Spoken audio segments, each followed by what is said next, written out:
This is either going to be an amazing moment or a really shit moment. Bring him home. Bring him home. Come on. Give me my boy. Give me. Oh, please. Beast, beast, beast, beast, beast. Oh, it's intellect. I completely forgot. The disarray and disintegration of reality. The manifestation of fate. The brilliance of transcendentality. The ethereal images. And I see you. I think of Beast when I see him because of the red. Oh my god, I got him! I fucking got him! I fucking got him! Now we've gone this far. Now that we've gone this far. Oh, the goal for today is to get to part 10. That's the goal. That's the goal today. Although, I did accidentally leave behind the Weaving of Shadows Volume 3. So we're going to do that before we get to part 7. And of course, on our team, I will include my new guy. He will be with us while we go into battle. Because I need to try him out. Anyway, let's go back to Erd or Fate. Dolus. Yes. It looms over us, yet each of us may hold the power to steer its course. Just like this nation of contradictions, its fate should also be. In that case, shall we officially begin the salon? The ever-observant Roberta, noticing the tears welling on Octavia's eyes, cuts her off. Would anyone like to share a story on this topic? Whether it's a personal experience or a written tale, let's bring some life to this salon. Well, if no one has anything to say, I could always retell the story of my fateful journey across the Mexican border. A chair screeches as one man stands, all eyes full on his face, shrouded by his heavy brown, sharp cheekbones. An unexpected twist. No one noticed him quietly sitting in the edge of the crowd. Until now. I spent the first half of my life as a bank clerk. One day, sitting behind that glass window, staring at the endless stacks of checks, papers, and flowers, it hit me. I was serving a life sentence. So I quit, went home, and decided to write something. My wife threw a fit at first, but when I wouldn't budge, the Cold War broke out between us, and then finally, she issued an unilateral eviction notice. I got drunk, punched a bastard officer who was beating a beggar in the street, and everything after that was a blur. When I came to, I was already here, a place that feels more like home than any other place ever did. The idealist gave me some water and suggested I write to Elif. So I did. I wrote out and asked a question. 2 weeks later I got a reply, just one line, still trying to figure out what it means. In the short span of life, there exists an infinitely extending staircase, and at its end lies nothing but a silent body of water. Julio, I had no idea you had such a story. Why haven't you mentioned it before? I didn't know you've written to Aleph too. Octavia, maybe you did choose the right topic. Young, passionate writers like you should carry the dream of changing society. Don't end up like me, waiting until this age to finally pick up the pen. The hostess, fully engrossed in the story, has almost forgotten all about the topic. Great, I suppose it's my turn then. So here's my tale of crossing the Mexican border. For heaven's sake, spare us. I've heard at least 7 or 8 versions of that story already, to mention the 5 short stories in your collection. 5 stories, Roberta, 5, and the only difference between them is the narrative perspective.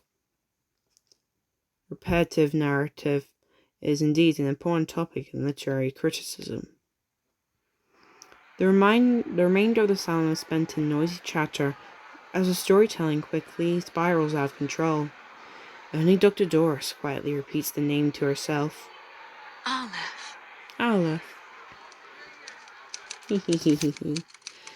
Mr. Julia's past was an unexpected gold nugget, a Perfect material for biography. I'll treat it with care in my next submission.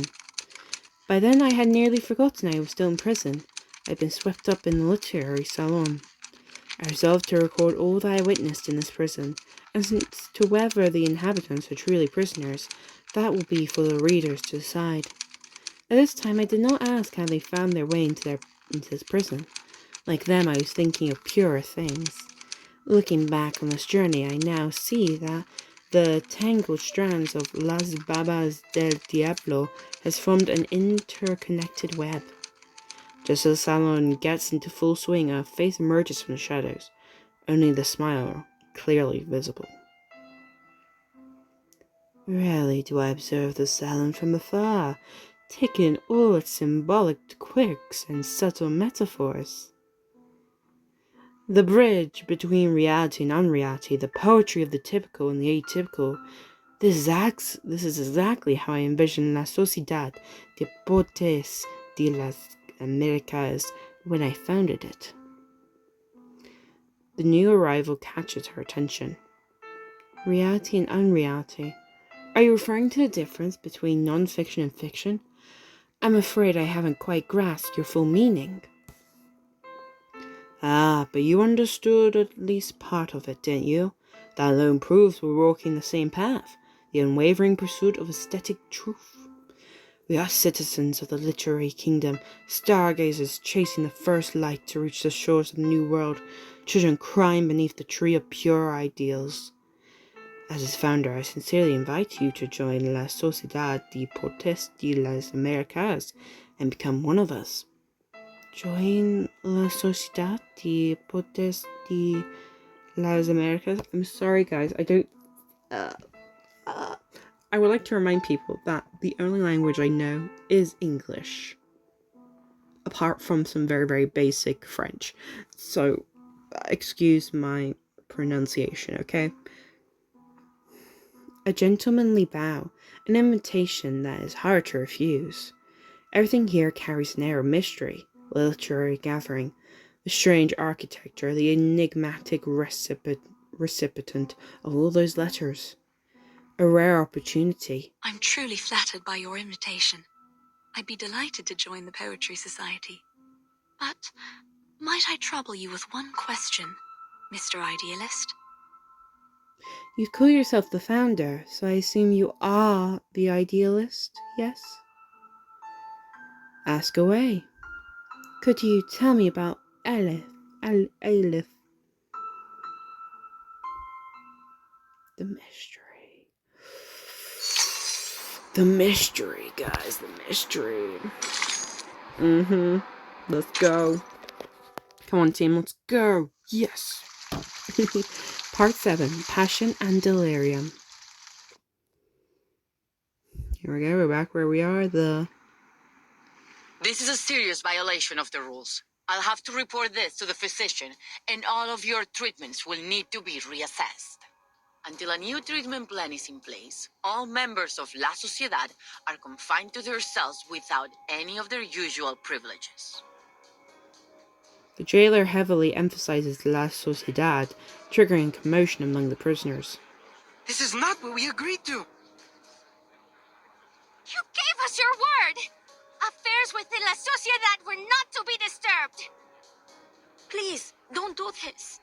Please, he doesn't deserve this. No one does. We don't want to lose our friend. The previously convulsing prisoner struggles to his feet. Please, Senora. I swear it won't happen again. I'll take the medicine on time as instructed. I promise I won't hurt anyone. I'm sorry, Mr. Pablo, but rules are rules. Oh, yeah, we're back to this situation. Shit. I need to meet this physician. Before you take this poor man from his friends, may I ask you something? Of course. Do you know where these inmates go after they see the physician? My duty is to keep order here. What happens beyond these walls is not my concern. Perhaps they've recovered from the physician's treatment and were returned to society. The jailer's expression relaxes. Within these walls, the only truth we know is this. No one returns from the clinic of the physician of Kamala. Are you certain this treatment they received is really a cure? Pablo's harmless. He's just a writer who has a talent for finding words in poems. That's all. Please, let him stay. We'll look after him. He can have our share of the medicine. We'll keep him in check.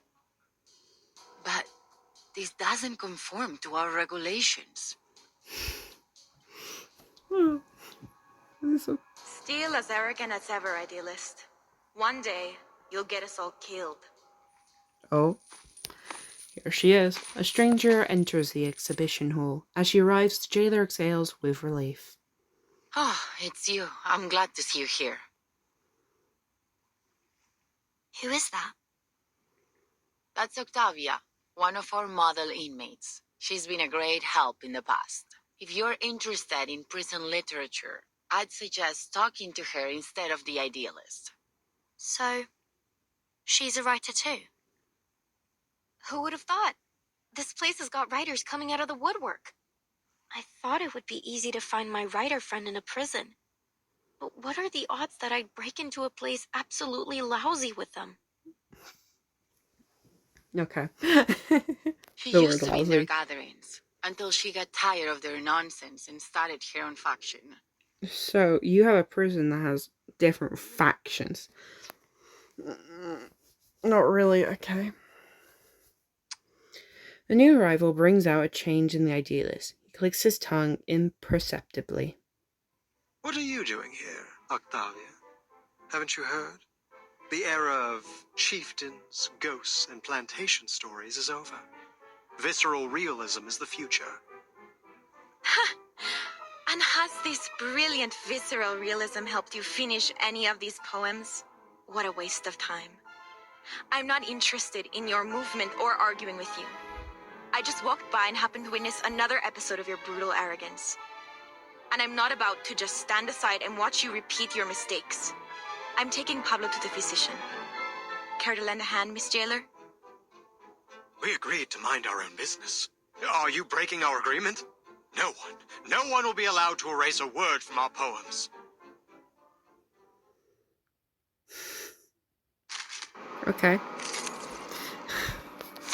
Who are we fighting?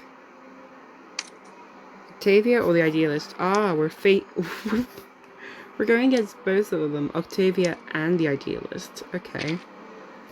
Now, I want to try a little someone. Hello. This is a support. In the infinite loop of time. Now, I don't really use bullying party that much at the moment. Currently. Haven't you let your ego cause enough trouble, Idealist? So we're just going to let LF2 go ahead and take her place. I need to try him out. Better that than siding with the devil like you. Enough. This pointless arguing ends now. Okay, let's go, Octavia. She's ready. Let's have a look what we got here.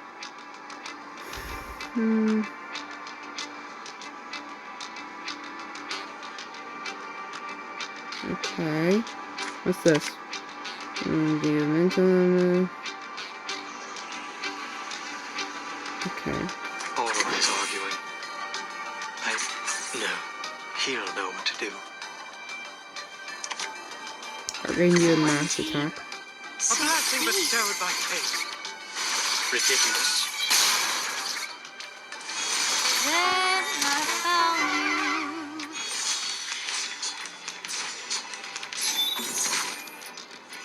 I must finish the song.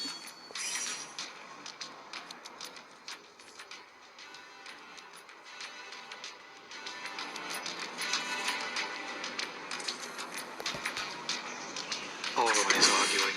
That's right.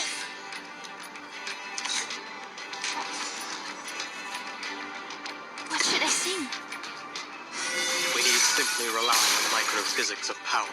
Anyone feeling cold? Don't let go.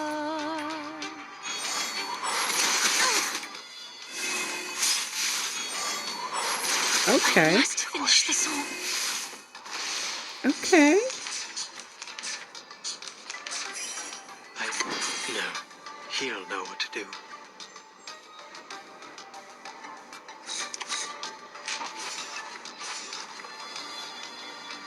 Mate. Become a vessel on the stage. Is this truly what we've been searching for? That hurts, huh? Okay, I'm liking him. I'm liking him. In the repeating cycle, we may feel regret, or even perish in the chaos. Okay, I'm liking the battle. I'm liking it. Okay. Stand down, both of you. Their heated debate continues without any concern of the jailer's warnings.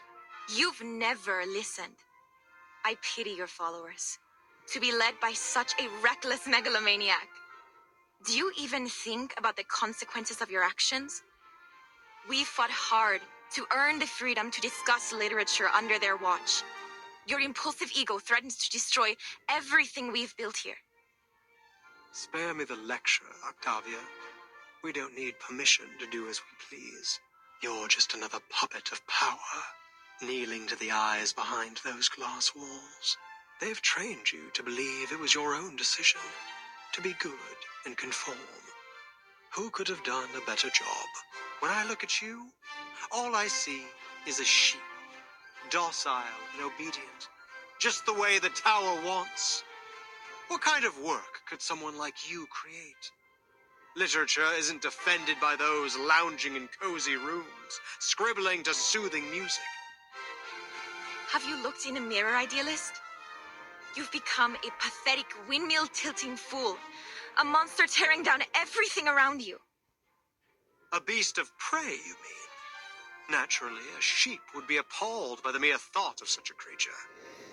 A fearful sheep caught in a vine, confusing the blade that would set it free with the jaws of a lion. Oh, this is such a great heated argument right now. What the fuck's going on? I'm gonna lie down a bit. Such a master of metaphor. But I beg you, learn to distinguish right from wrong, fantasy from reality. Only then can you truly lead our people toward what's right. Distinguish right from wrong. Don't make me laugh. Is that the limit of your vision? You...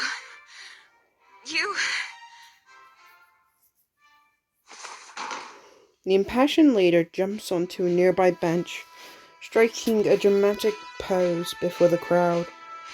Ooh. Look at that dramatic pose. I was still confused by his outfit. He raises his arm and launches into his speech. Compañeros, friends, listen to me. Yes, I'm listening. There is no truer home to literature than a prison.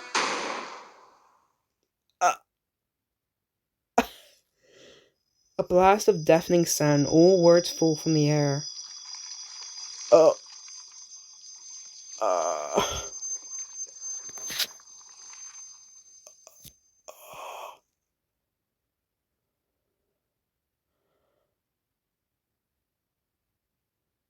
The idealist's expression freezes. His eyes search down from a frozen face to her. An ominous shade of crimson seeps out. No! No! The horrified arcanist stumbles back, screaming. Who did this? Hands behind your head and drop to your knees. All of you, now! This is your last warning. The prisoners show no reaction to the jailer's final ultimatum. They stare at the idealist, unmoving. Idealist, you're bleeding. It's in your chest. As his life drains away, the idealist appears unsurprised, simply turns his gaze towards Recoleta. You must. Yes. Idealist? Unfinished words dissolve into silence as the prison itself begins to tremble. The entire exhibition hall twists and contorts, surroundings warping beyond comprehension, as if dissolving and expanding freely. What's going on?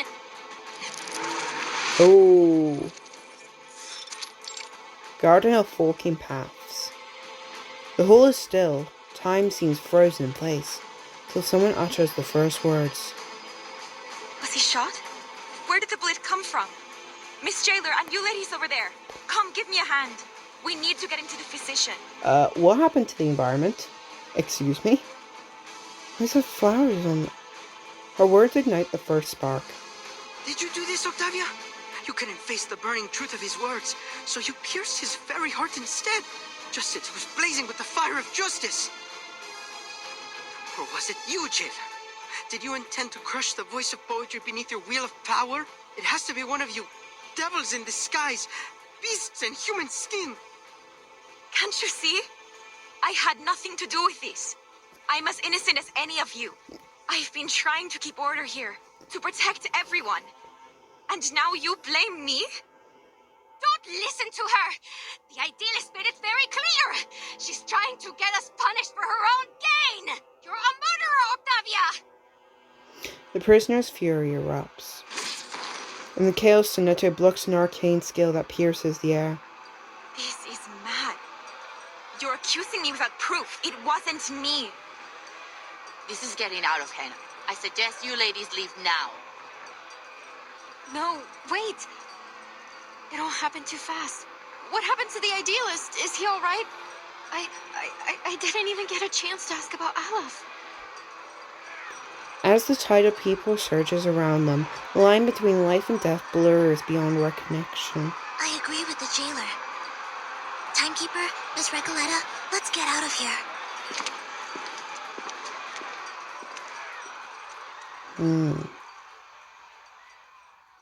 The violent conflicts rages on, and everything else becomes meaningless. The illusion of time dissolves, its flow unknown. Under the garden's influence, the frenzy of prisoners begin to resemble an unbearably chaotic epic. At this moment, an unidentifiable figure enters their midst, but no one takes notice. The newcomer scrutinizes the motionless corpse. His vitals are gone. At last, some peace and quiet. Well, for a liar and a thief like him, there's hardly a better end than this. He reaches into the idealist's coat pocket and pulls out a die. It is an artifact marked by patterns veiled in smoke, an object seemingly not meant to exist in this world. 20-sided die known only through an omniscient perspective, and now is stained in utterly corrupted blackness. Just as I thought. You had it all along.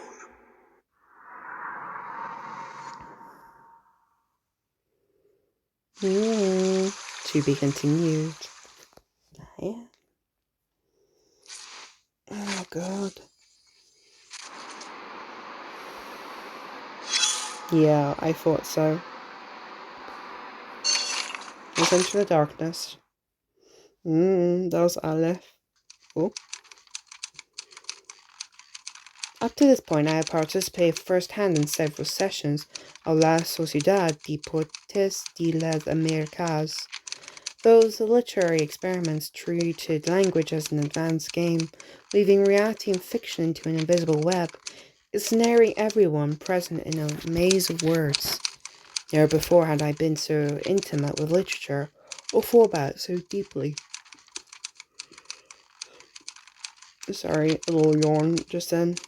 I was amazed by how words could so vividly express both playfulness and values, until that ordinary afternoon when a poet named Eduardo was reciting his new piece with refined rhythm and Miss Octavia was discussing the state of Sao Paulo with me. No one noticed anything unusual about Mr. Julio's condition.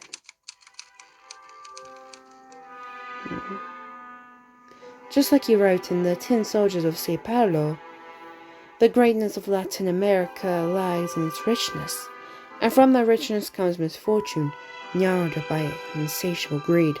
One man's poverty is another's feast. Suffering nourishes joy. They are like river banks, clearly divided. This duality, this paradox, isn't it precisely the kind of question we should be posing for literature? The thud of bone against the hard surface interrupts her. Julio is banging his head against the wall. Not enough, not enough, not like this. You can't grasp space and time. I'm still missing some essential language frameworks and thought patterns. With our current language system, I cannot catch the curse of time. I can only let it slip away from the tip of my pen. Mr. Julio, what's wrong with you?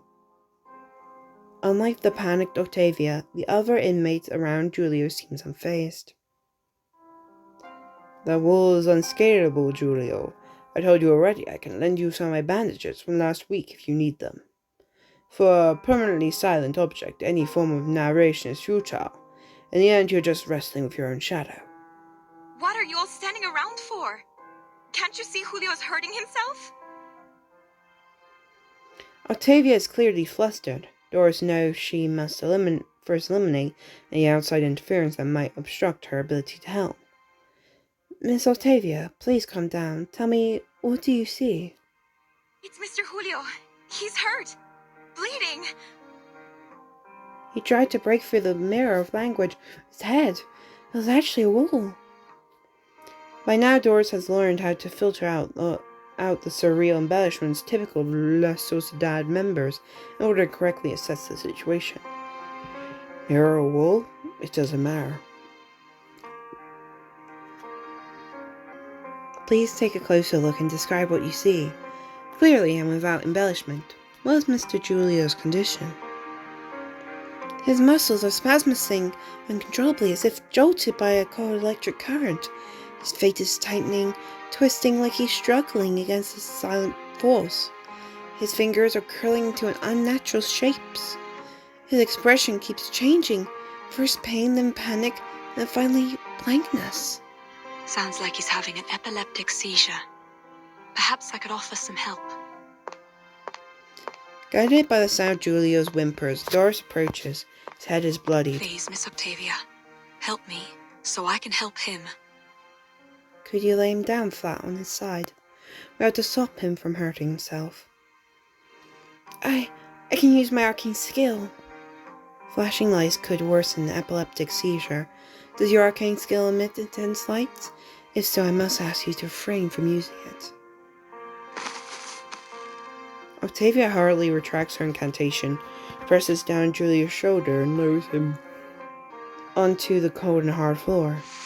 The doctor kneels quickly and gently turns the man onto his side, preventing him from injuring himself any further.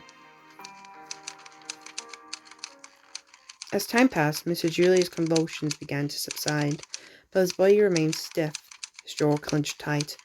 I took a disposable bite pad from the first aid kit, carefully placed it in his mouth, keep him from biting himself.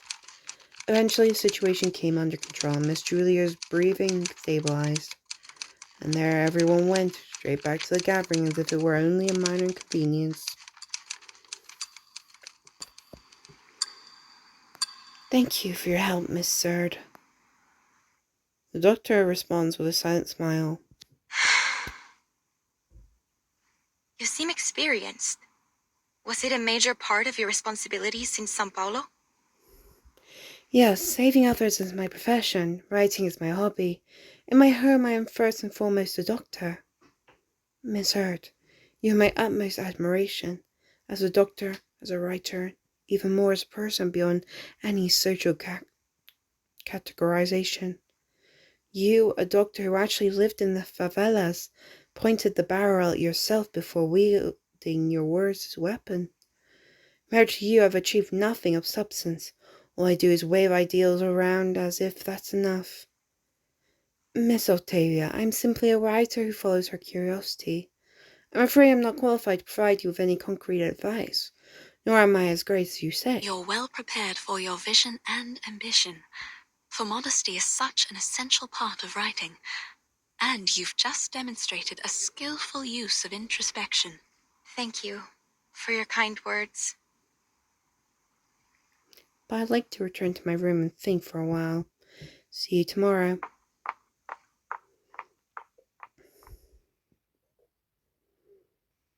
Oh, these are rooms. Cell. The idealist pursues his ideal to erect a magnificent vision atop the tower of literature. For those outside the tower, what good is that magnificence? Here I am, locked away in a prison. My words are going no further than these walls. I even only have my life because of my wretched father. Okay, so this is the turning point where she started going against the idealist. This is the turning point. It was foolish to think that ideas alone could ease people's pain. Maybe we're no different from the heretics who were burned at the stake in the Middle Ages. Perhaps only professionals like Monsieur, doctors with real expertise, can truly save a person. Wait, but this prison does have a doctor meant to handle every kind of issue, whose specialty is precisely in the mental field. But he's not just a doctor, he's the overseer of the prison. I once asked the idealist why the person in charge here wasn't a regular jailer or a police chief, but a physician. As a spectator, he brushed me off with some grandiose idealistic rhetoric. But why has the idealist always seemed so opposed to the physician? Why? Why can't patients like Mr. Giulio, who are clearly suffering, be sent to him? Puzzles on top of puzzles. Questions after questions. My head. Her sigh echoes through the circular building, and it is soon answered by a chorus of other sighs. I can't do this anymore.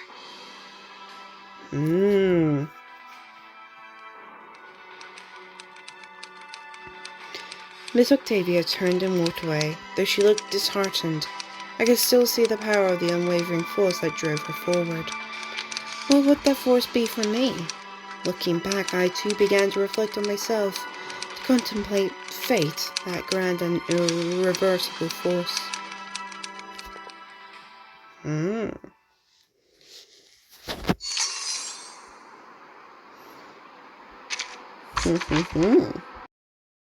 So it's been a while. It's been a week. The event for the story that we're doing at the moment is over. Let's just get these rewards. Look at you. Let me look at her. Oh, you're so cute. I love her. I love her. Yes, we're getting you dressed in this. I love you. Oh, I love her so much. I love Voyager. The aesthetic. I love her aesthetic. Oh my god. Thank you.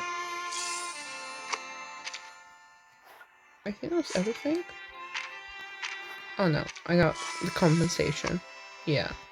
Okay. Claim a 6 star. So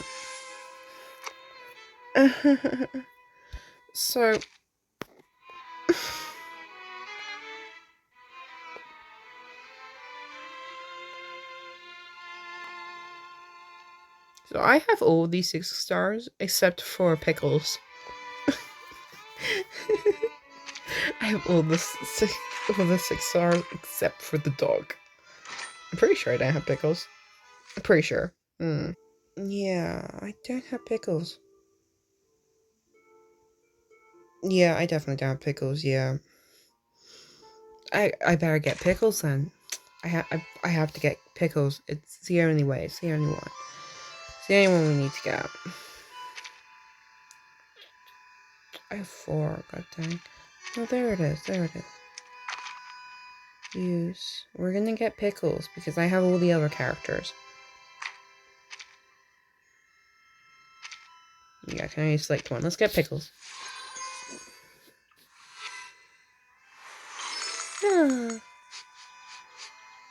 Hi, puppy. Hey, take I this love pillow. him. This was where we broke off on. Hello, everyone. Hello. You've had a little detour. It's been like over a week. The plan was to originally record all of this during the event of this chapter, but yeah, that didn't happen. So now we're doing it now. Okay, good. So we previously done part 7, So the goal for today is to get to part 10 or 11. That's the goal. So let's get straight into it. Let's put the volume a bit up so we can get cozy. Part 8, The Spider's Web. Now we're in the back rooms looking room. Ladies, I must apologize for what happened back there. No problem. We were caught off guard. There has never been a commotion of that scale before. I must report this to the physician. Okay. Don't worry, Miss Jailer. We made it out in one piece. Thank you for your understanding. Ordinarily, I would arrange to escort you to a safer location, but I'm afraid at this hour you'll have missed the last train. And the roads are icy at night. Hearing this, Recoleta exchanges a quick but meaningful expression with her companions. Psst. Vernon, we can't leave like this. We appreciate your kind consideration, Miss Jailer. But we still have some unfinished business here. I see. I'll arrange a clean room in a safer section for you. Thank you, ma'am. We'll do our best to ensure your safety tonight. No. I love the jailer. I love her. Though I am a fan of big cats, so. Oh, we get a cell to ourselves? Hell yeah. Night falls as the girls huddle together, scrutinizing their unfamiliar surroundings. They actually found us a spare room. Bleak, quiet, and somber. It's a cell like all the others. Don't worry. This isn't the first time we've ended up on the wrong side of the bars. At least this time we're just here for the night, not a full sentence. That's true. Sonetto lets out a whisper-thin protest. Though this cell is quite different from the ones we've been in before. Not just the cell. The whole prison is unlike anything I've seen. And this society they've been running here isn't some mere pastime. They're having real discussions about meaningful topics, even though the rest of the world has been cut off from them.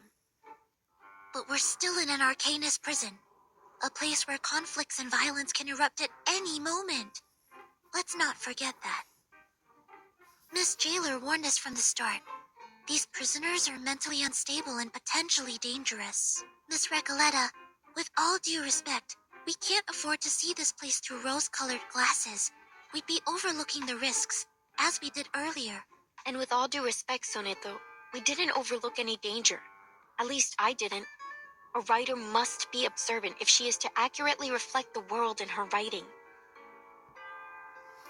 Fair point, fair point. But We came here with different goals. We did, And yeah. still, none of them have been accomplished. That's true. We're still gonna need to work together to reach our goals. I suggest we focus on our respective missions, instead of fighting with one another. Apologies, timekeeper. Miss Recoleta, I take back everything I said. Don't apologize, Soneto. I'm at fault too. Sometimes I forget that words can be as sharp as swords. You were only thinking about our safety. I shouldn't have been so rude. I actually really admire how you fought back there. If you'd allow me, I'd like to write a poem for you. Once my novel's finished. Accept. Sonetto, you deserve it. You deserve a poem. You deserve it, girly. That's terribly kind of you.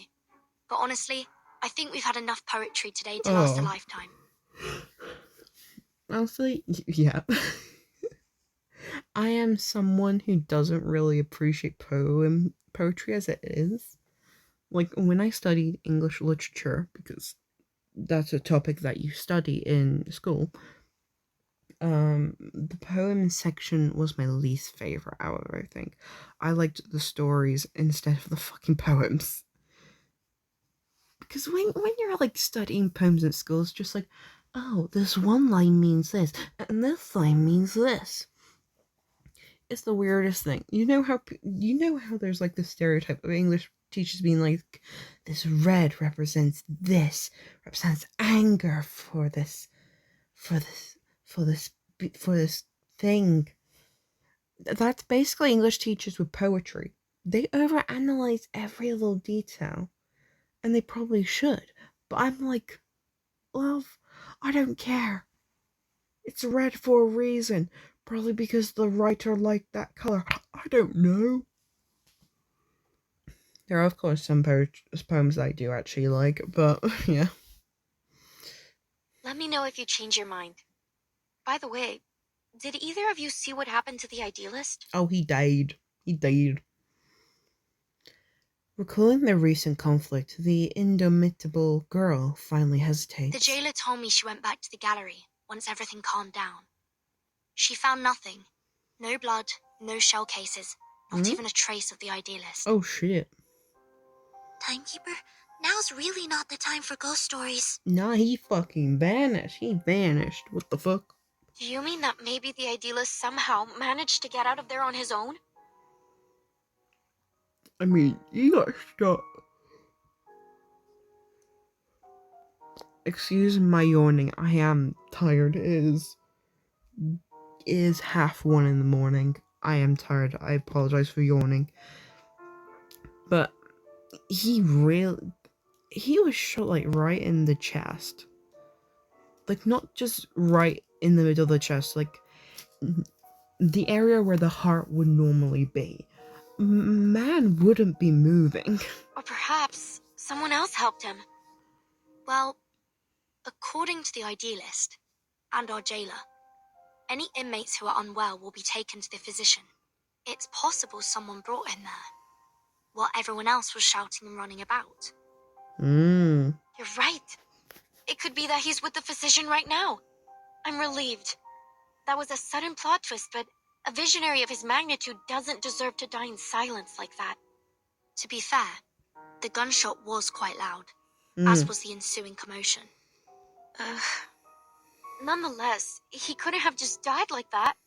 I mean, the readers would write if a writer were to kill off a character so abruptly. But you believe he's still alive too, am I right?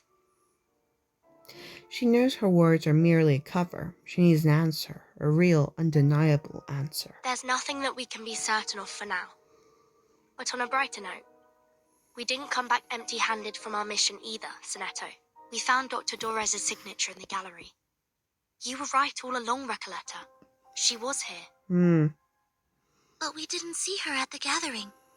Could something have happened to her, like with the idealist? Most likely. Do you think she was also sent to the physician and never made it back? This is all just speculation. If we want to find the idealist, or Dr. Dorez, we need to speak to this physician first. Hunt for the physician is a go. Miss Recoleta, do you believe that the idealist could be your pen pal, Aleph? Whether he is or not, he's still my best lead. The physician runs the prison, so he would know. That name touches a nerve once again. Amigas, I've had this strange feeling in my gut since we got here. Something is slowing us down. Now, to figure out what it is... A silent fear grips her, like ripples suddenly appearing on a once still lake, unsettling in its quiet disturbance. Look, it's a wild guess, but just wait till I finish. It feels like everything happening in this prison is somehow connected to my novel, El auge y la caída de la cordura. Okay, first time hearing about this novel, tell me. We're no strangers to wild guesses, and sometimes they're closer to the truth than you'd think. So this, the rise and fall of sanity. Sorry. What exactly is your story about? Tell me. Inform us of your story. The question scatters the midnight gloom. Outside, moonlight spills over grey, white snow. Huh. Nunca pensé que te interesaría. It starts... Sorry, it's been a while since I told it from the beginning. A few years ago, I worked as a forest ranger. It happened in a desert town called Amalfitano, in Sonora back in 1975. Two patient listeners watch the stammering girl, waiting for the next part of her story. You know what? Most people say the beginning's a bit hard to get into, except for Aleph. I'm thinking of rewriting it. But if you like the sound of it so far, maybe I could read you the latest part I just finished? She studies her readers' expressions, guessing madly at their response. Please. Okay, story time, let's go. Oh. Oh, this is so cute. Todo empezó con los datos de frecuencia de las cintas. This is super cute. This is super cute. This is so cuddly. I love it. Oh. El patrón general parecía haber cambiado. Al principio, la investigadora de paracausalidad lo atribuyó a un error estadístico. Un fallo, tal vez. Oh, sorry. But after a few days and long nights of meticulous calculations, that explanation only became less and less plausible.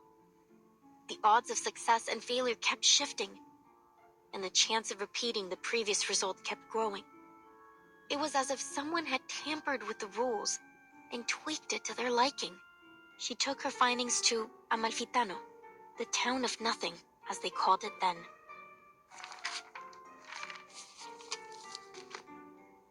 Near the old looms, she met a blind weaver who spoke softly of an old tale. I heard a strange rustling at dawn, like a die rolling along a wooden floor. Then the morning light dimmed and died. That was the last time I saw the sun, my own hands, or the threads I worked with. The second time I heard the die roll, I was told the oxen in the field sank to their knees and never stood again. By the third roll, the fields were crawling with frogs. Plows ran over them, and some still writhed, squeezing themselves deeper into the cracks in the earth. The fourth time the die rolled, 10 dormice plunged into the sea in a strange sleepwalk, and 10 bears feasted for the last time before winter arrived.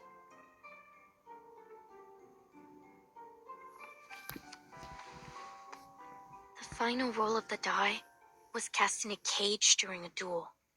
Before a crowd of eager eyes, the winner left with 10 pounds of gold, and the loser left with 10 flies, which fell on him to feast.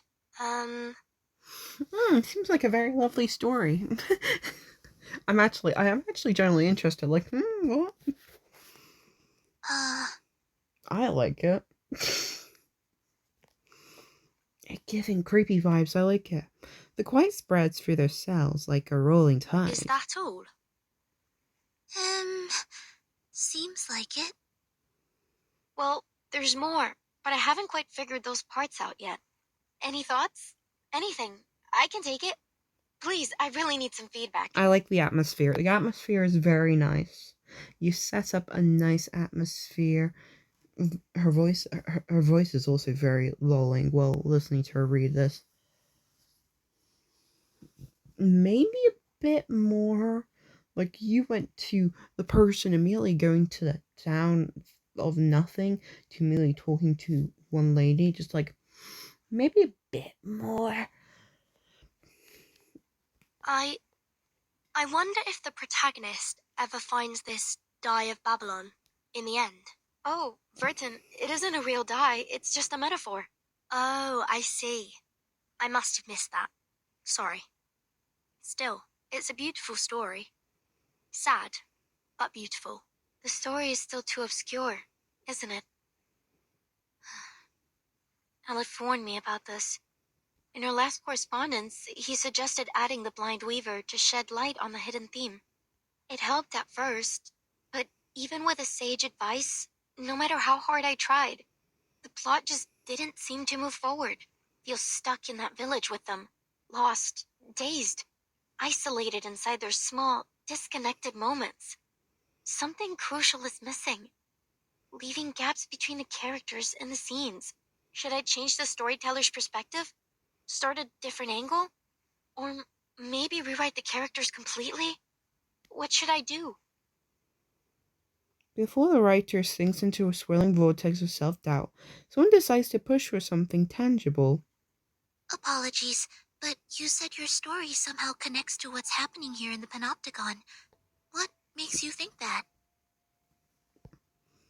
It's a strange feeling.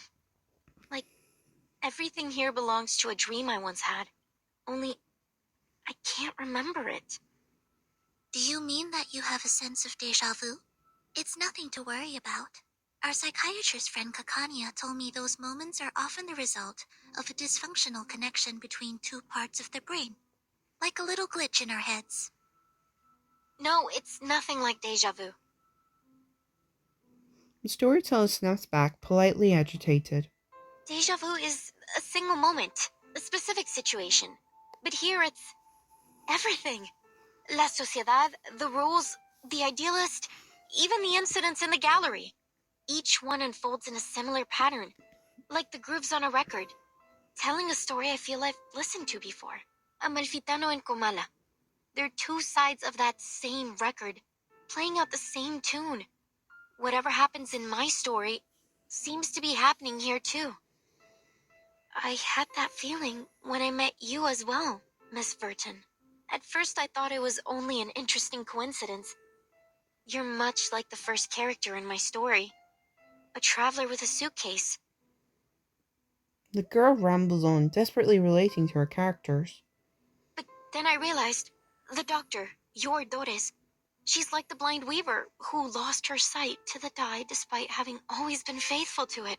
And the jailer, she's the bank clerk who assisted the corporation in taking over the town in order to escape her past. And the idealist, he's the murdered donkey driver, and the dye of Babylon. No, mis queridos amigos ficticios. ¿Qué rayos les está pasando? Wait. Are you saying that everyone we've met here matches a character from your story? Like some kind of archetype? That sounds unbelievable.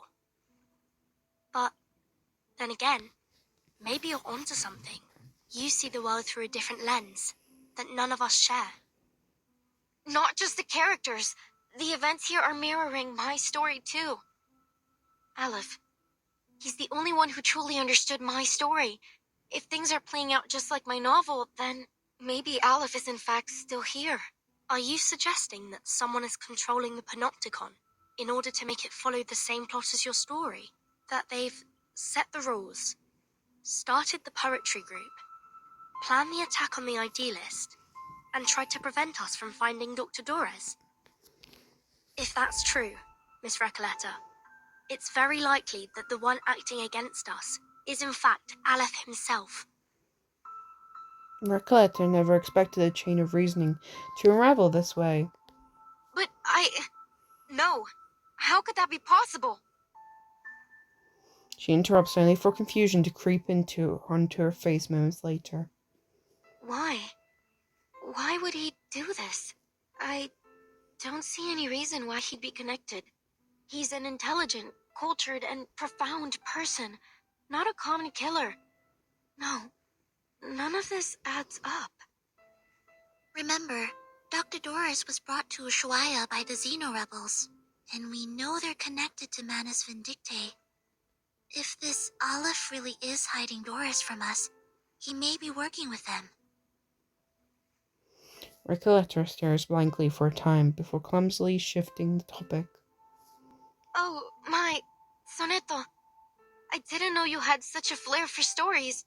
Maybe you should join us and become a visceral realist too. I think you're only imagining things. Perhaps you were inspired by this strange prison? Perhaps we all need to start writing our own stories. Oh? Come out now. Whoever's out there, speak up. How can we help you? Who's there? Oh no, I heard keys.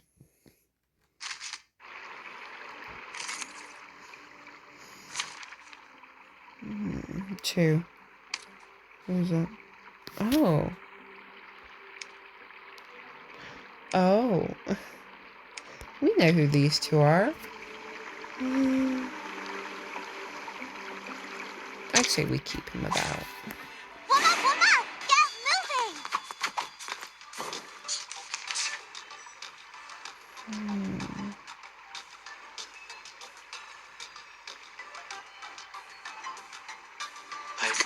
No, he'll know what to do.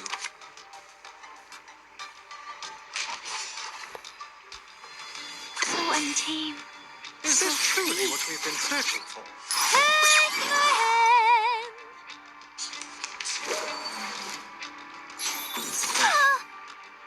Interesting. Nice tactic. Always arguing.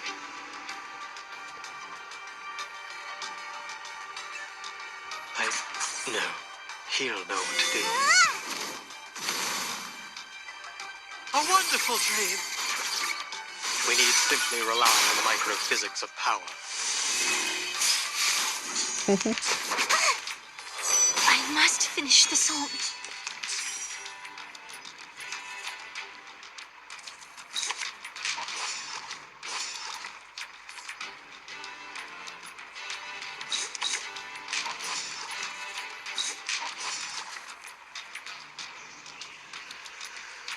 Time to go all out.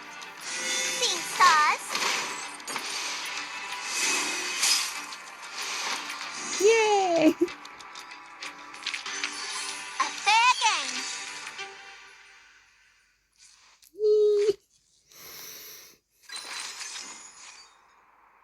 Mm-hmm.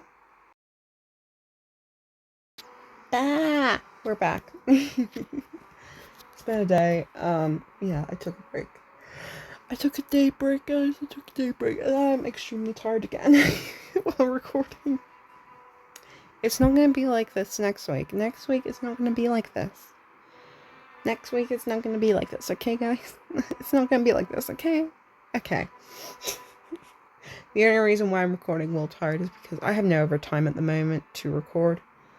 That's the only reason. I've also been doing a lot at the moment. It's my day off. I have stuff that I need to do. Anyways, we're gonna get straight into this. It's also getting quite hot in the UK again at the moment. Part 9, the Central Tower. Are we going to see the physician? Oh, hello. Easy, easy. It's me, Garcia. We met at the gallery earlier. Hello, Garcia, and... Please, I come in peace. lady. I forgot her name again. Recoleta pays no mind to the young man's explanation. Her focus holds on the woman beside him. It's you, Octavia, the murderer herself. Ah, Octavia. Please, calm yourself, Miss Recoleta. The jailer has already confirmed that she wasn't the one to fire at the ID list. The shot came from somewhere else in the room. Recoleta bites her lip, giving up a little space to the intruder. Miss Octavia, what brings you here at this hour? I come here out of goodwill. Believe me, I didn't want any bloodshed either. I understand you just arrived today. There's something you need to know about the inmates here. The visitor's expression is wary and low. We're outcasts, rejected by society and literature, and our privileges are limited within these walls. But before I started my own literature group, I struck a deal with the Panopticon authorities. If we cooperate and stay out of trouble, they'd leave us be. We could discuss literature freely and openly in Comala. Such a thing may seem trivial to you, but this is of immense importance to us. Oh, there's no happier thing in this world than discussing literature. No one should ever put limits on it. Mm-hmm. You're right, Recoleta. But we're prisoners here. There are certain rules we have to follow. Except, the idealist didn't see it our way. He refused to compromise, believing that the long poem and his so-called ism could break us free from the cage of the ever-watchful eye. Perhaps he was right. You might have achieved more if you'd listened to him. After all, visceral realism keeps us connected to who we are. You have to believe in the truth of visceral realism, because out there, beyond these walls, many of us still do. And what has it changed? Garcia, you're the latest inmate here. Tell us, 3 months ago, before they arrested you and took you here, what has the visceral realism movement accomplished out there? Besides them, Garcia, who has been patiently leaning against the railing, produces a metallic vibration on his grates. A paper roll burns between his lips. At first, it was revolutionary. Young poets joined in droves. We held gatherings. And the literary world seemed alive again. I was just a kid when the leading poets left the city. Everyone thought it was only temporary. But it didn't come back. And nothing has happened since. No one says it. But we all know. Visceral realism died in 1977. No, not for me. It's not dead as long as people still believe in it. I believe in it. Octavia ignores the childish remark. She knows that conviction can be as fragile as a spider's web. Belief, faith, what is this obsession with the true self? Why does your type always insist on there being a true self hiding beneath our roles in society? Our disciplines? Look at the idealist. He never once stopped fighting for what he believed in, even long after he was put behind these bars. Idealist, what a name he gave himself. Who will he be when he finally breaks free from the eyes of this central tower? When he is left without his willful audience? And nobody. That's what. And that is a truth even he is terrified of. Miss Octavia, I hope you've come with something more important to share than just some criticism of the idealist. You're right. I have an important message for you. Dr. Torres. I heard you were looking for her. The woman from the Sao Paulo Veterans Residence. She used to write under the name Erd, didn't she? Yes, that's right. Do you know her? You're the first person I've met here to speak plainly about her. Do you know where she might be? We crossed paths, but only briefly. I'm not sure where she's gone. Maybe the authorities know. However, she left this with me. I think you'll need it more than I do. Oh? What's this? A journal hands over her personal folder. Before they might open it, she had already turned to leave. We have other matters to attend to. I'll leave you to your business. Garcia, shall we? Their visitors leave in haste, their faces and expressions obscured by the night's shadows. The Foundation's investigators open the warm manuscript folder of caution. The physician told me the horrifying truth about the panopticon of Kamala and the power behind it. Manus Vindictae. By becoming the panopticon's sole patron, they seized control of the resources and the allocation system, turning this place into a living hell. I suspect that the physician, the current highest authority here, is responsible for this situation. I discovered that the inmates were put through brutal training, even when they were too sick to carry out their tasks. They also forced pure-blood Arcanist inmates to wear their masks, effectively turning them into murmuring puppets. Just as we suspected. Manus Vindictae is orchestrating everything. No wonder we didn't find them in the city. They've been hiding here all along. No one would have thought to come looking for them here. They snap the folder shut. So Manus Vindictae basically has control, technically has control over the prison. And the physician, leading man, whoever, woman, who, I don't know, leading person, is in charge of bringing about what they want from the prison. That's what I'm getting at. Familiar signature seen on the forward page of UTT magazine, and the receipt found in St. Paulo's heartfelt home. But why would Miss Octavia bring this to us? What's in it for her? Do you think she's trying to mislead us, Timekeeper? Maybe. But the handwriting in that notebook is most certainly Erd's. If she's leading us astray on purpose, why? Miss Recoleta, what do you think? Could she be Aleph? Not a chance. Haven't you seen how she denies everything beautiful in the world? Aleph would never be so biased. No. Aleph is like a mirror. He reflects both light and shadow. But, Octavia, maybe she hasn't looked at the shadow within for a long time. I know that look on her face. It's the look of a writer. I've seen so many like her during my trip. The faces of a lost, struggling generation. Interesting. Oh, we're in the outside. Under the night sky, Kamala Prison stands like a forgotten gravestone, covered by fine, cold snow.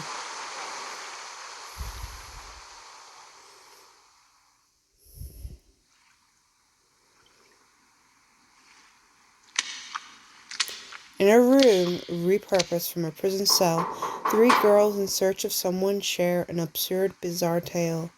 Meanwhile, at the entrance of the central watchtower, a jaguar knocks on a secure door.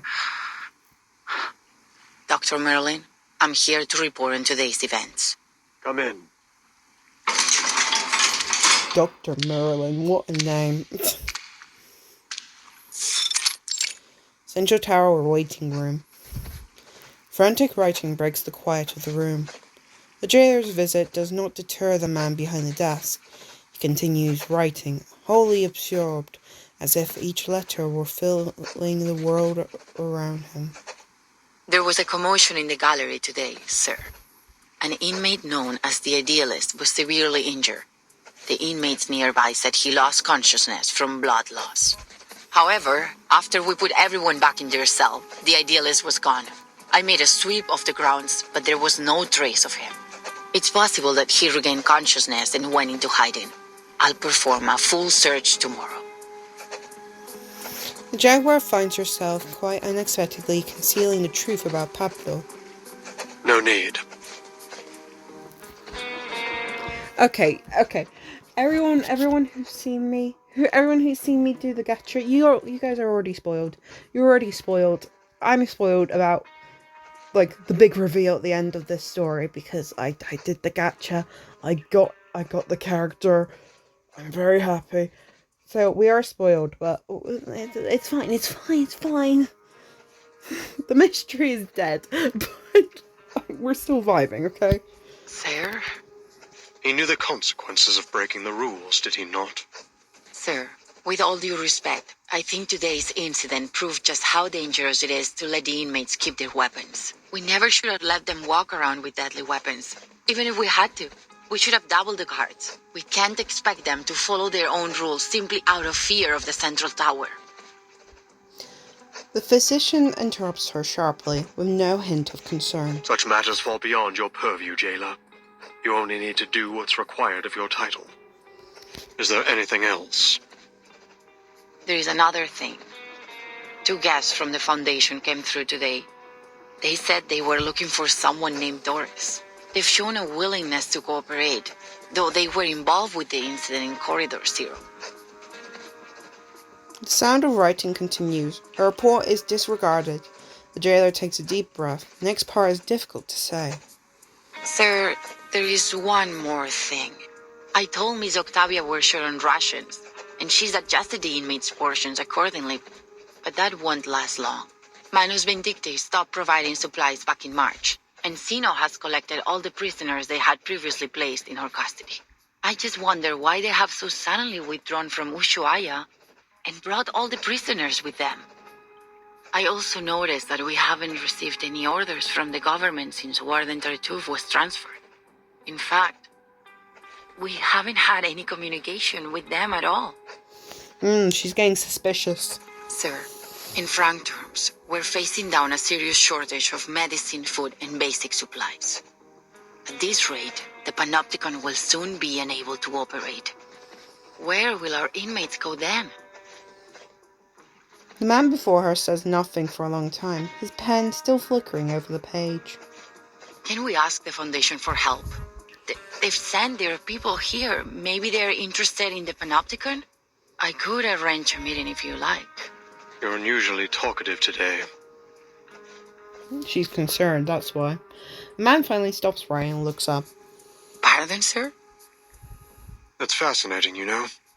You've become so much more concerned about this place and its inmates than when you first started.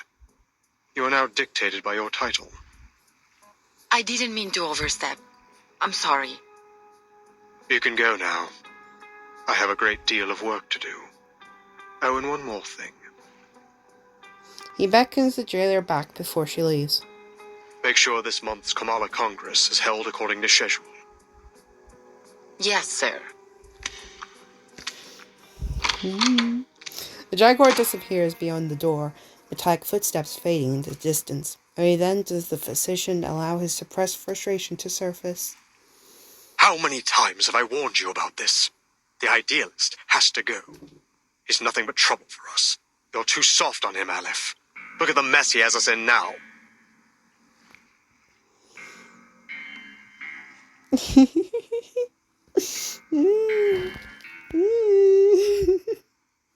Calm down. He's a rabble-rousing thief, a self-destructive maniac, a snake in the grass. He even stole the tea of Kamala from me. He's nearly ruined everything we've worked for. Oh, the man angrily raises the once lost and now found dead. In the dim room, it flickers with a comforting glow. It's only a die, Merlin. It does nothing more than a die can do. You were there today. You saw what he did. He managed to change the panopticon with this die, even if only for a second. He'll ruin my work, Aleph. He's a slave to his passion. His head is filled with impulsive thoughts. I don't trust him. We can't trust him. I've done everything you've asked. Now it's time to do your part. Aleph responds with indifference to the physician's frustration, continuing his writing without pause. Time's ticking down. I can't afford any further mistakes. No one can be permitted to stop my experiment in the panopticon. I'll prove it to them that we have found the path to the ultimate answer.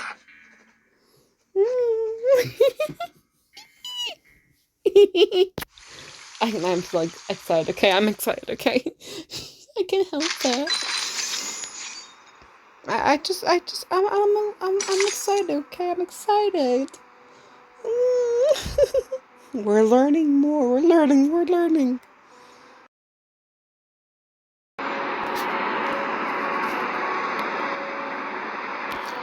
Fun fact.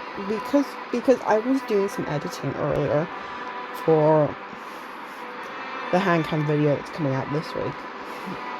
I was doing some editing for, and I was just like, oh, I have to wait a long time for all this editing to finish.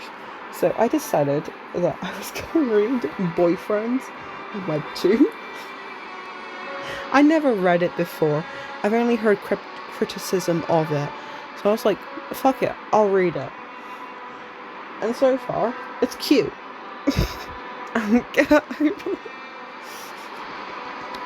It's cute. I don't mind it. Steg's cute. Story's cute. I don't really care. Yeah, that's what I've been doing. That's what I did like a while ago. Like an hour ago, probably. Part 10, The Ant Mill.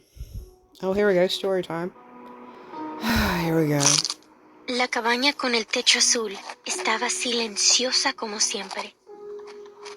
En un sueño fugaz, la investigadora de paracausalidad descubrió la verdad detrás del dado de Babilonia.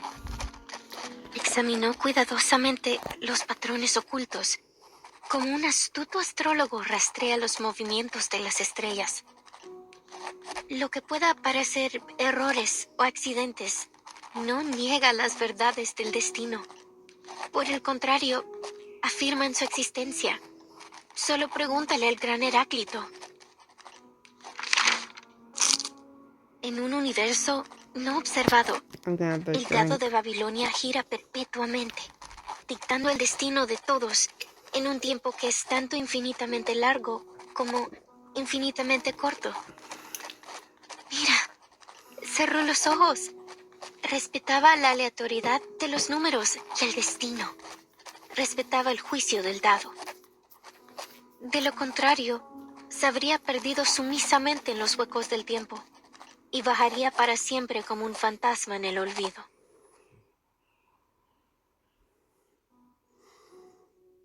Every time I hear the word Babylon, I think of the Supernatural TV series.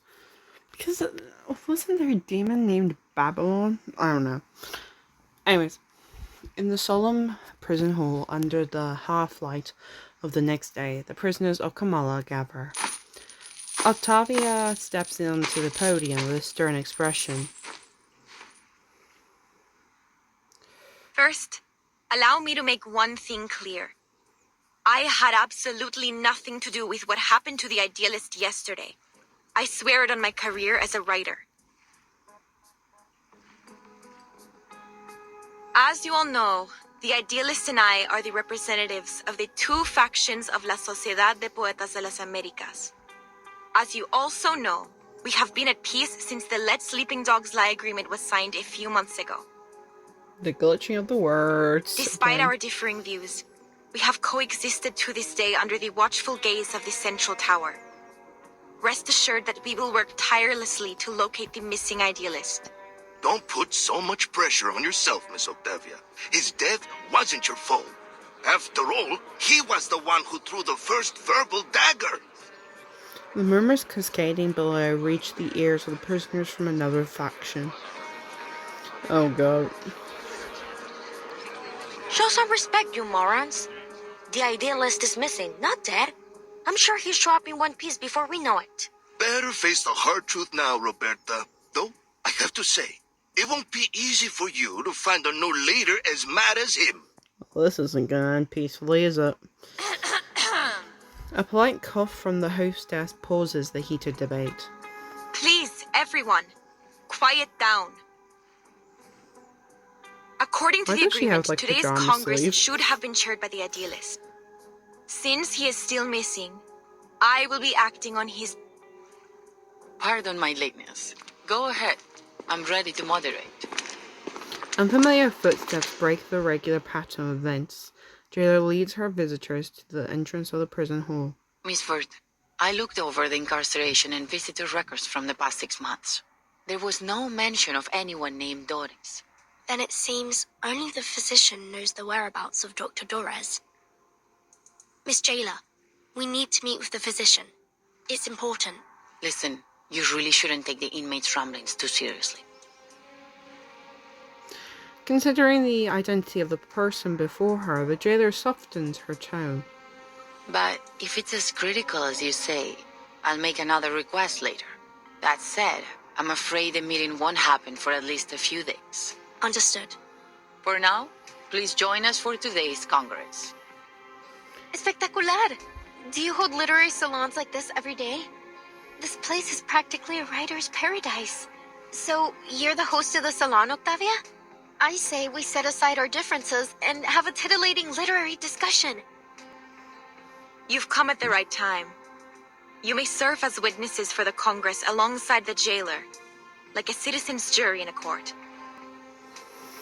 Okay. You're in prison, but okay. Your suggestion aligns with the congressional rules. Very well. Huh? Congress? Witnesses? Isn't this a salon? Which topic are we discussing? Literary theories? Schools? Principles? Languages? Oh, narrative perspectives? None of those. Octavia lowers her head, giving her questioner a long, deep look. This Congress is about the randomness of fate, Miss Recoleta. Yeah. Randomness of fate? As she sinks into confusion and bewilderment, the jailer's voice rises into a triumphant introduction. Dear visitors from the Foundation, allow me to introduce the Kamala Congress. What happened yesterday was merely a brief anomaly. In the Panopticon, spontaneous order among the inmates is the norm, and the Kamala Congress serves as its truest reflection. Spontaneous order. Yes. Through the Congress, the inmates assign and distribute medication, communal duties, and rest periods. They are entirely self-regulated.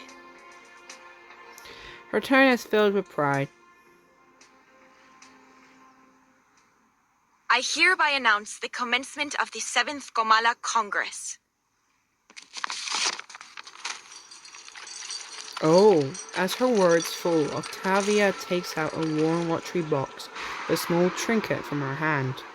Prisoners move in perfect order like a swarm of A ants. cardboard box, and is that a paper die? It has 20 sides. Must have been a bastard to have made. Huh? We carefully examine hidden patterns, much like an astute astrologer tracks the movements of the stars. Isn't this... From somewhere in the audience, the girl unconsciously mumbles a revelation. Isn't this just like the Die of Babylon? The MacGuffin that weaves through the entire plot? The infinite symbiote of fate? And the symbol that compresses time into a shriveled circle? What may seem like errors or accidents doesn't negate the verities of destiny. On the contrary, they affirm its very existence. Just ask the great Heraclito. In an unobserved universe, the die spins in perpetuity. Dictating the fate of all in time that is both infinitely long and infinitely short? Look, I've closed my eyes. I respect the randomness of numbers. Okay, this is and creepy. destiny. I respect the die's judgment. What is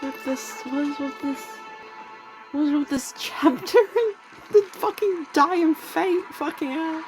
As the prisoners recite their announcements, the author's voice becomes more and more sluggish. Otherwise, we will acquiesce and lose ourselves in the gaps of time and wander forever as ghosts in oblivion. I don't understand what's going on. Oh, but the irony that I probably have more idea what's going on than anyone here. Miss Recoleta, this is all in your novel, isn't it? I'm afraid so.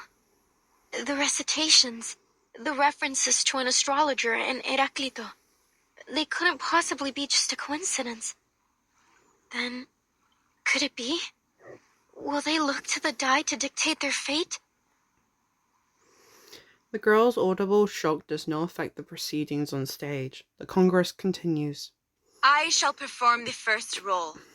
Its result will determine the subsequent roll order for this Congress.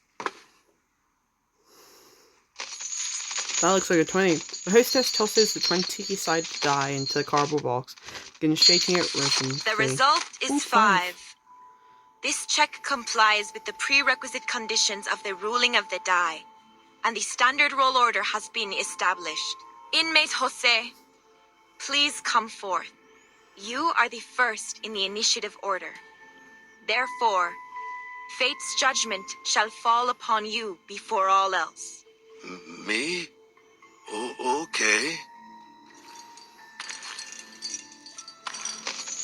The prisoner steps forward, taking a fragile box in his hand, shaking it to roll the die of absurd fate inside.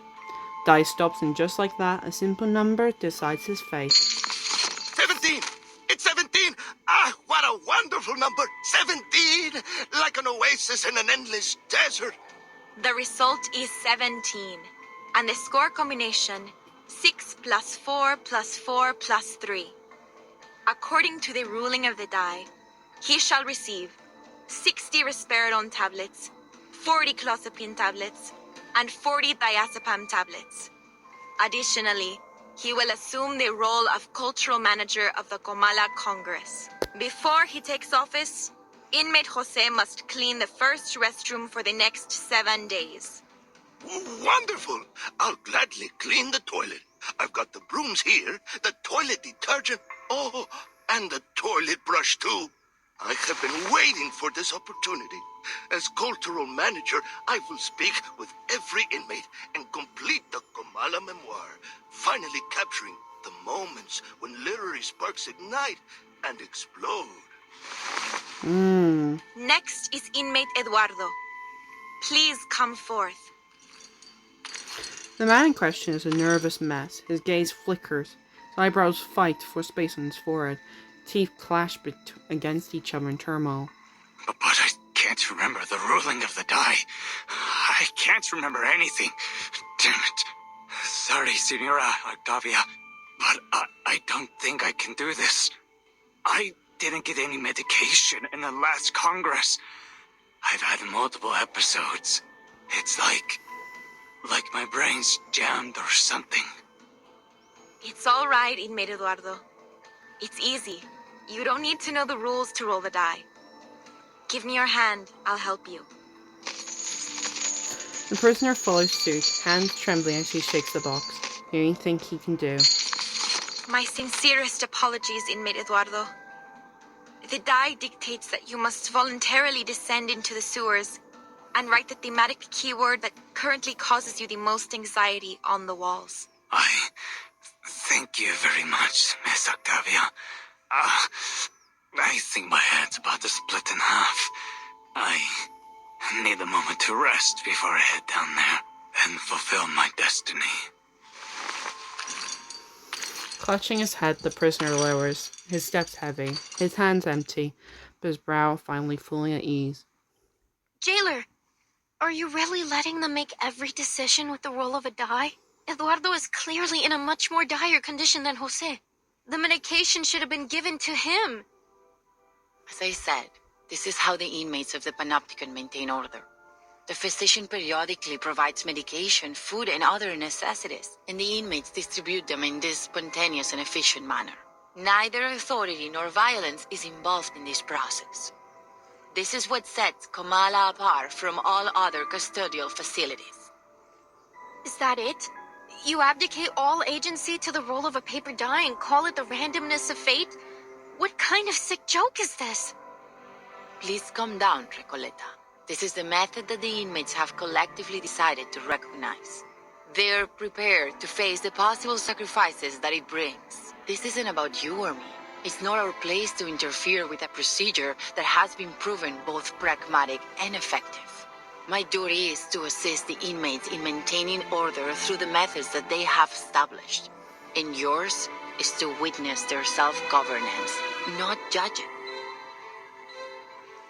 Jailer takes a deep breath, her words clearly meant to convince herself as much as anyone listening. If everything somehow unfolds as it does in my novel, then every role is already predetermined.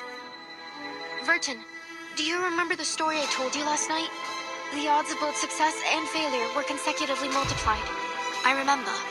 As soon as a character experiences a failure, they continue to suffer failures in an endless chain reaction. None of Eduardo's future dice rolls will ever result in a number higher than 10. At this rate, this system, this sociedad, ruled by the dice of Babylon, is bound to collapse. She looks around, realizing that her words, weighty as they seem to her, have garnered no attention. Eduardo will never receive any medication. The moment he writes the keyword on the wall could very well be the moment he spells out his own death. No, I can't let this happen. I have to do something. Recoleta rushes to the stage. Wait, Miss Recoleta, what are you doing?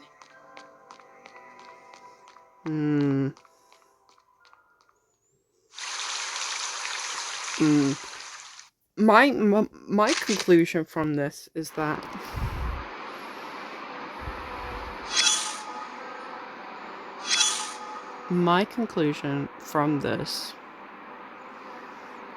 that clearly the prisoner is suffering through not having enough medication, food, water, supplies in general.